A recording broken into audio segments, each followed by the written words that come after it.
어머니 모시고 바다 여행을 다녀왔습니다. 반백살의 여든의 노모를 모시고 준비 없이 즉흥적으로 떠난 여행이었습니다. 바다가 보고 싶다.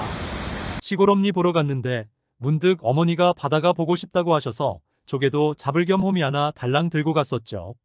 그런데 어머니가 차 안에서 심하게 기침을 하더군요. 처음에는 감기인가 싶었습니다. 그런데 왜 숨 넘어 가실 듯이 기침하는 그런 것 있잖아요. 가래 기침이 끝난 뒤 조금 뻘쭘한 부분에 아무 말이 없는 차 안은 어색했었습니다. 병원에 가봤냐고 했더니 괜찮다고 하더군요.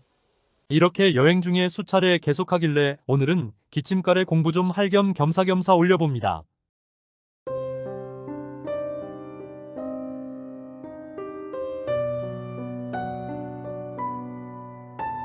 나눌맨의 영상은 다양한 연구 논문, 뉴스, 거래처 사장님들의 전통 민담 등이 결합되어 만들어진 결과물이며 사람의 체질마다 다른 결과가 있을 수 있음을 알고 시청하여 주시기 바랍니다.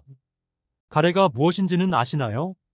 가래는 기관지나 폐에서 나오는 분비물로 주로 세균이나 먼지 등의 이물질을 제거하기 위해 발생합니다.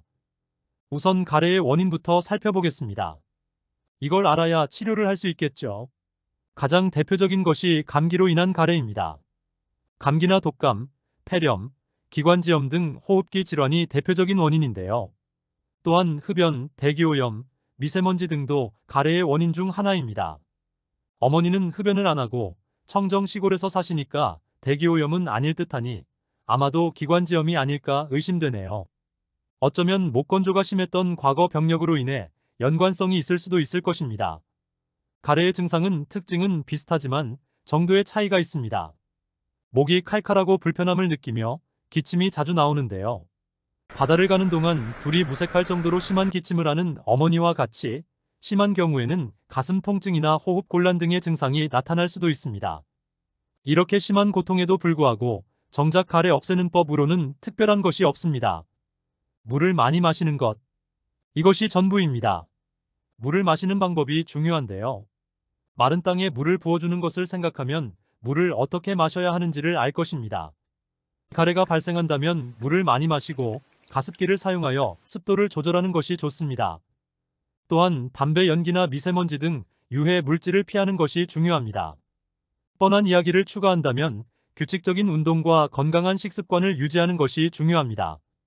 또한 마스크 착용과 손 씻기 등 개인 위생 관리에도 신경 써야 합니다. 물을 많이 마시고 가습기를 사용한다면 목 건조와 상당한 연관성이 있습니다. 가래가 있으면 목이 칼칼하고 불편함을 느끼며 기침이 자주 나옵니다. 이때 목이 건조하면 가래가 더 진하고 끈끈해져 배출이 어려워질 수 있습니다.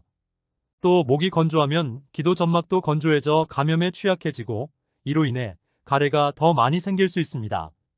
물 마시는 것 외에 가래에 좋은 음식으로는 생강과 도라지, 그리고 늙은 호박이 있습니다. 독소와 바이러스 등으로부터 몸을 보호하는 천연 항생제로서의 역할에 탁월한 생강은 가래를 사귀고 만성적인 기침 증상을 완화시키는 데 뛰어난 음식에 속합니다. 그리고 예로부터 도라지는 기침, 가래에 좋은 식품으로 알려져 있습니다. 호흡기의 점액 분비량을 늘려 가래를 줄여주며 쓴맛을 내는 사포닌 성분이 점액 분비를 촉진해 세균에 대항하는 힘을 키워줍니다. 마지막으로 늙은 호박은 부기를 빼는 데 좋기로 유명하며 해독작용과 항암작용을 하는 베타카로틴이란 성분이 풍부해 면역력을 높이는 데도 효과적입니다. 이상으로 가래에 대한 부분을 한번 알아보았는데요. 구독하기 눌러주시고 나눌맨의 건강 이야기 관심 가져보세요. 유튜브에서 나눌맨 검색하시면 더 많은 건강 이야기를 볼 수 있습니다. 오래 살기 때문에 건강이 가장 삶에서 중요합니다.